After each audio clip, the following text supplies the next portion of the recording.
Part 1. When it all began. My name is Emily. I'm 32, a mother, a nurse, and at least until recently, a wife to a man I thought I knew better than anyone in the world. But now, sometimes I catch myself looking at Jason and wondering if I even know him at all. We met 8 years ago at a friend's barbecue. It was one of those warm summer evenings where the air smells like smoke and fresh-cut grass, and everyone's laughing just a little too loud because of the cheap beer.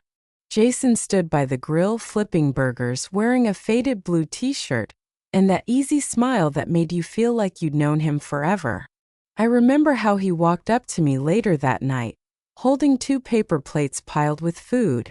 "You looked hungry," he said, handing me one. "Or maybe I just wanted an excuse to talk to you." I laughed, embarrassed and flattered, and from that moment on we just clicked. He wasn't just a boyfriend, he became my best friend. We'd stay up late talking about everything. What we wanted in life, the kids we'd have one day, the little house with a backyard where they could play. I'd never felt so safe, so seen, so loved. When Caleb was born 5 years ago, Jason was incredible. He would cradle our tiny son in his big hands, humming softly while pacing the living room at 3 a.m. He changed diapers, warmed bottles, even read parenting books cover to cover.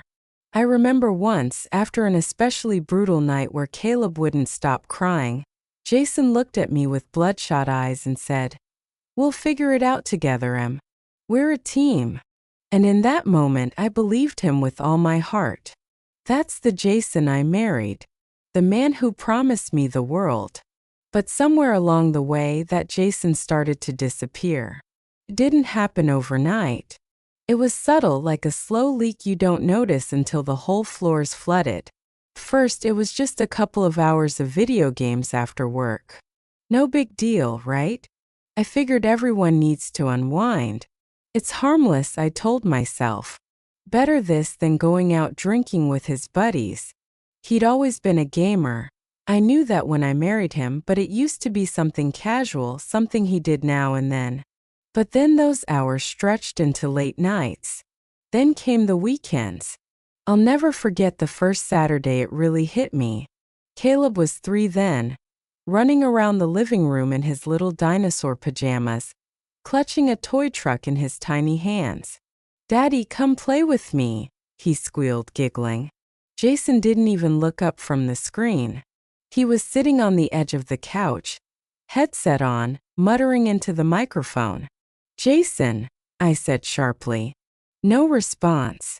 "Jason." He finally glanced at me, annoyed like I just interrupted something important. "What?" "I'm in the middle of a game. Your son is calling you. I'll play with him later. Just give me a few minutes." But those few minutes stretched into hours. That night, after I tucked Caleb into bed, I sat across from Jason at the kitchen table. "We need to talk," I said, my voice shaking. He sighed. "Emily, not this again." "Yes, this again," I shot back. "You've been glued to that game for weeks. You barely look at me. You barely look at Caleb. This isn't you, Jason." He rubbed his temples, frustrated. "It's just a phase, Em. Work's been stressful. This helps me take my mind off things. You've missed dinner with us 3 nights this week," I said, tears burning my eyes.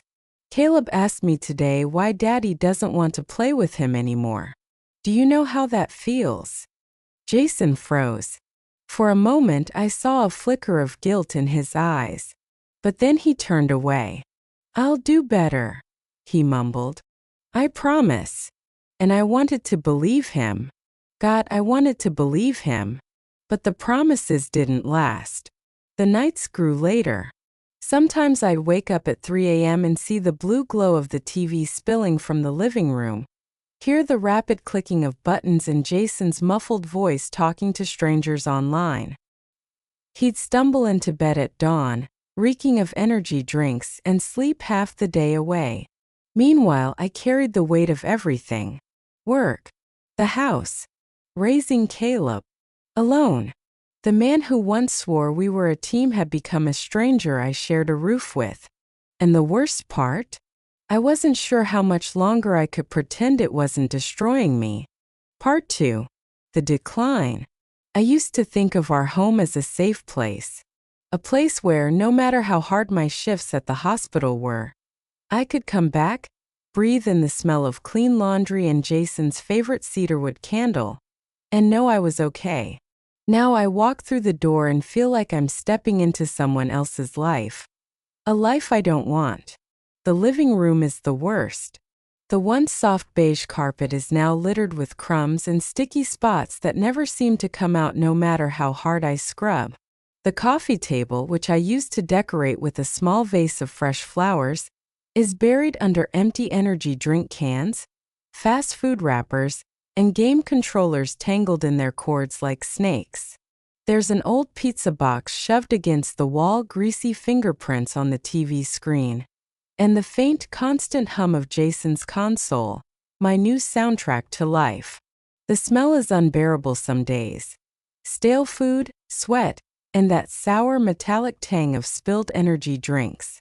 I open the windows, light candles, spray air fresheners, but it clings to everything, like the house itself has absorbed his addiction.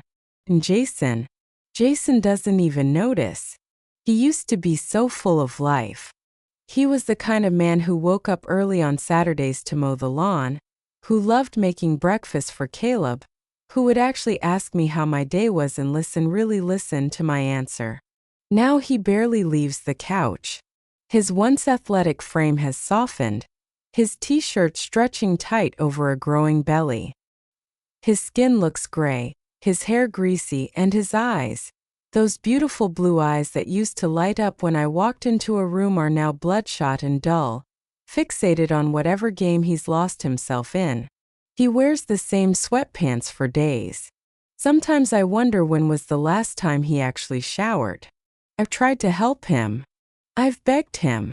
Jason, this isn't healthy, I said one morning, standing in the kitchen while he gulped down another monster at 9 a.m. You need to eat real food. Go outside. Do something other than this. He didn't even look at me. I'm fine. You're not fine, I snapped. You're pale, you've gained 20 pounds, you barely sleep. Emily. He cut me off sharply, slamming the can on the table so hard it splashed onto the floor. Can you not do this right now? God, you're always on my case. Always on my case. I stood there in silence, the sting of his words settling in my chest. This wasn't the man who once promised me we'd be a team. This wasn't my Jason. And then there's Caleb. He's only 5, but he notices everything. He still runs up to Jason sometimes, clutching his favorite toy cars, saying, "Daddy, come play." And Jason waves him off without even looking. Caleb doesn't cry when it happens anymore. And that's what scares me most. He just quietly turns away, shoulders slumped, like he's already accepted that Daddy isn't really there. Last week, Caleb climbed into bed with me after another night of Jason yelling at his headset, his tiny hands clutching his blanket. "Mommy," he whispered, "why doesn't Daddy like me anymore?" I hugged him so tight I thought I'd break. "Oh, baby, Daddy loves you so much. He's just not feeling well." But even as I said it, I felt like a liar. And then the job. Jason used to take such pride in his work. He loved coming home with grease on his hands, telling me about some complicated wiring project he'd solved. Now, he sleeps until noon, misses shifts, ignores his boss's calls. I tried to wake him one morning. "Jason, you're late," I said, shaking his shoulder gently. "Just call in for me," he mumbled, pulling the blanket over his head. "I'm not your secretary," I snapped. "You can't just not go to work." "Emily, please, 5 more minutes." 5 more minutes turned into a week. And then his boss called. "Emily," the man said, his voice heavy with frustration and pity, "we can't keep doing this. Jason hasn't shown up in weeks. We have no choice but to let him go. When I confronted Jason that night, I expected anger, maybe even shame. But he just shrugged. I'll find something else, he said flatly, not looking away from the TV. Something else? Jason, we're drowning in bills. My paycheck barely covers rent and groceries. Do you even care anymore? Stop nagging me, Emily, he snapped, his voice suddenly sharp. That word nagging broke something in me. So I snapped back. You want to call this nagging? Fine. Maybe I wouldn't have to if you acted like a husband or a father or hell, even like an adult. Look at this place. Look at yourself. I gestured around the room, at the chaos that used to be our home. Jason finally stood up, his controller clattering to the floor. Don't talk to me like that, he barked, his face twisted in anger I barely recognized. Then start acting like the man I married, I shouted. Caleb's little voice broke the tension like a knife. Mommy? Daddy? We both froze. He stood in the doorway, clutching his blanket, his big brown eyes wide with fear. He didn't say anything else, just turned and padded back to his room, his little feet silent against the carpet. Jason sat back down wordlessly and picked up his controller. I can't do this right now, he muttered. And that was it. He escaped back into his game. And I stood there in the wreckage of our life, realizing I just had an argument with someone who wasn't even really here. Part 3. The breaking point. I think the moment I truly understood how bad things had gotten wasn't the late nights, the cans, or even the smell that clung to every room like a permanent stain. It was the phone calls. It started with a number I didn't recognize. Mrs. Thompson? A polite but cold voice asked when I answered. Yes. This is a courtesy call from First National Bank. Your account is currently overdue on multiple payments. We've also noticed several recent overdraft fees. Do you have a plan to settle this balance? My heart dropped into my stomach. Yes, I stammered. I'll look into it. I hung up before my voice cracked, but my hands were trembling so badly I nearly dropped the phone. I logged into our account on my laptop, and there it was. The numbers didn't lie. Overdraft after overdraft. Credit cards maxed out. Late fees piling up like a mountain I couldn't climb. Rent 2 weeks overdue. The electric bill blinking final notice in bold red letters. And then the transactions, dozens of them. New gaming accessories. In-game purchases. Fast food deliveries at 3 a.m. It was like watching our life savings bleed out, drip by drip, into a virtual void that had swallowed my husband whole. I felt my throat tighten, tears burning behind my eyes. This can't be real. He wouldn't let it get this bad. He wouldn't. But he did. Mommy! Caleb's little voice pulled me out of my spiral. He stood in the doorway, clutching his stuffed dinosaur, his curls messy from sleep. Hey, baby, I said, forcing my voice to sound calm. Go watch some cartoons, okay? Mommy just needs a minute. He nodded quietly, padding to the living room where Jason sat, or rather slumped, in his usual spot, headset on, controller in hand, completely oblivious to everything around him. I took a deep breath, grabbed the printouts of our overdue bills from the counter, and walked into the living room. Jason, I said firmly.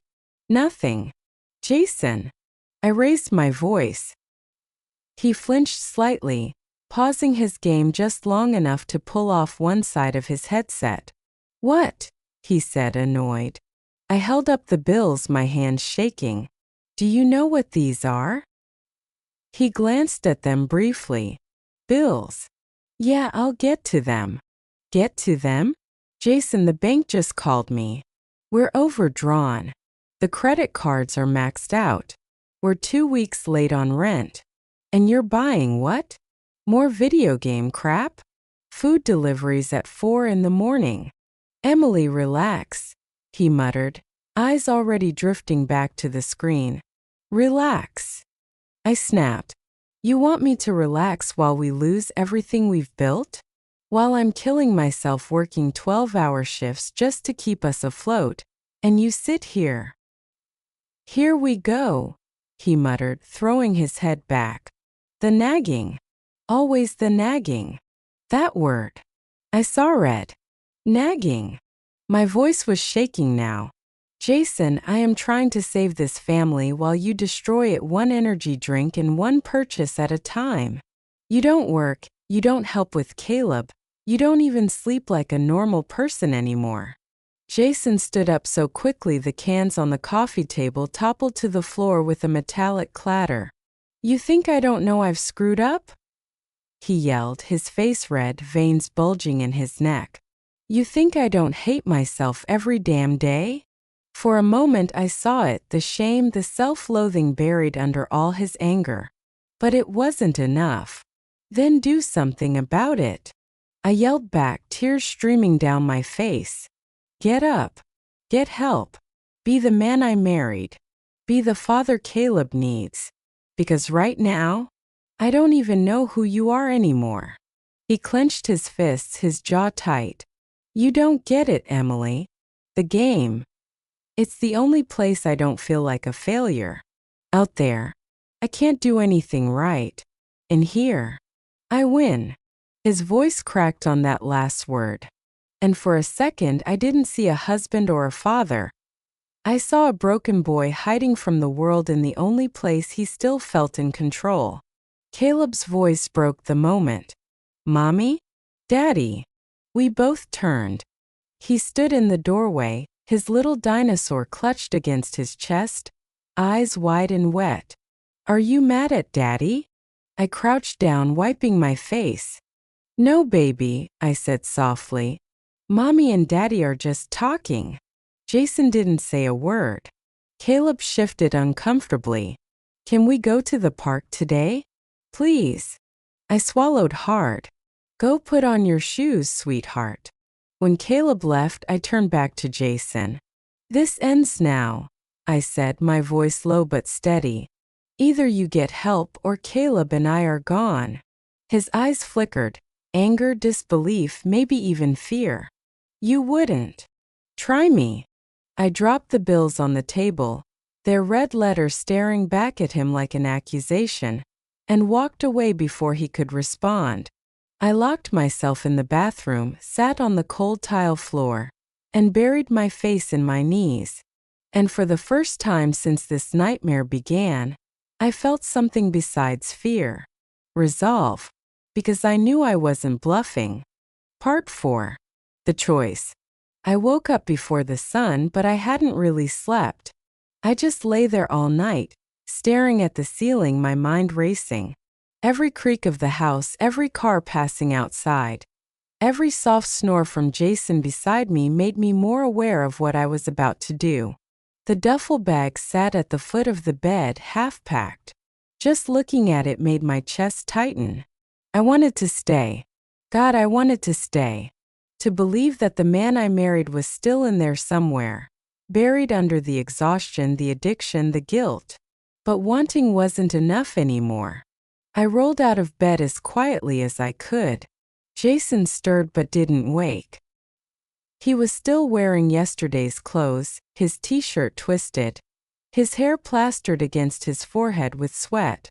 An empty energy drink can stood like a sad little soldier on the nightstand, a ring of sticky residue beneath it. I grabbed the bag and tiptoed to Caleb's room.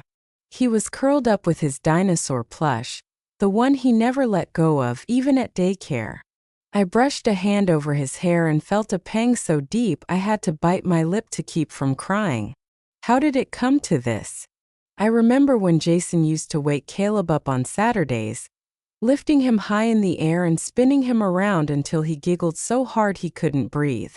They'd build forts together out of blankets and couch cushions, battling dragons while I made pancakes. Those mornings feel like a dream now. Mommy! Caleb's sleepy voice broke me out of my thoughts. Hey, sweetheart, I whispered. Go back to sleep. Mommy's just getting some things ready. Are we going somewhere? Maybe, I said softly, kissing his forehead. But everything's going to be okay. I promise. I wasn't sure if I was lying. By the time I finished packing his things, tiny t-shirts, socks, his favorite book, I heard Jason behind me. Emily. His voice was low, gravelly. I turned around. He was standing in the doorway, his shoulders slumped, his hair a mess, but his eyes, they were clearer than I'd seen in months. You're leaving. It wasn't a question.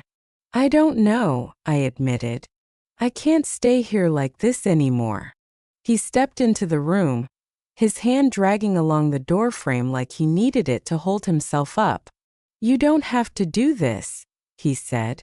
I can change. I wanted to laugh, but the sound wouldn't come. You've been saying that for months, Jason, I said, my voice breaking. Every time I cry, every time I beg you, you promise me you'll change. And then nothing happens.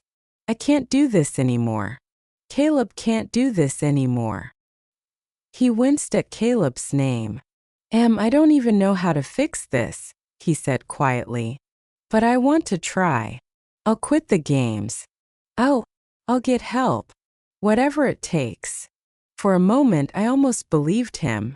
But then I remembered the bills on the counter, the empty promises, the way he'd chosen a screen over us, over and over again. I need more than words, I said. I need to see you try. I need to see you fight for us. And until you do, my throat tightened. I have to do what's best for Caleb. Jason walked toward me slowly like I might run. Don't take him from me, he whispered. His voice cracked on the last word. I felt my resolve slipping, my heart screaming at me to stay. But I tightened my grip on the duffel bag. Then give me a reason to stay, I said. Silence. Jason opened his mouth, but no words came. He just sank onto the edge of Caleb's bed, burying his face in his hands. Please, he said softly, his voice muffled. Please don't go. I looked at him, really looked at him, and for the first time in months I saw the man I fell in love with. But I also saw the man who had let himself fall apart and take us with him. Caleb stirred, sitting up in bed, clutching his dinosaur. Mommy? Daddy? What's going on? I knelt beside him, brushing his hair from his face. It's okay, baby, I said, my voice shaking. We're just figuring things out.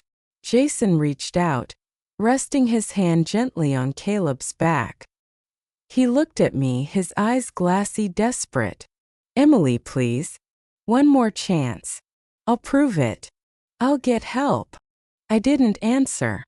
I just stood up, the bag heavy on my shoulder. Caleb's small hand in mine. I hope you mean that, I said quietly. And then I walked toward the door. I didn't know if I was leaving for good. I didn't know if Jason would actually change, or if these were just more empty promises. All I knew was that for the first time in a long time, I felt like I was taking control for me and for Caleb. Behind me, in that dim little room, Jason sat frozen, a man at war with himself. Whether he would win or stay lost forever, I didn't know. And that uncertainty might haunt me forever.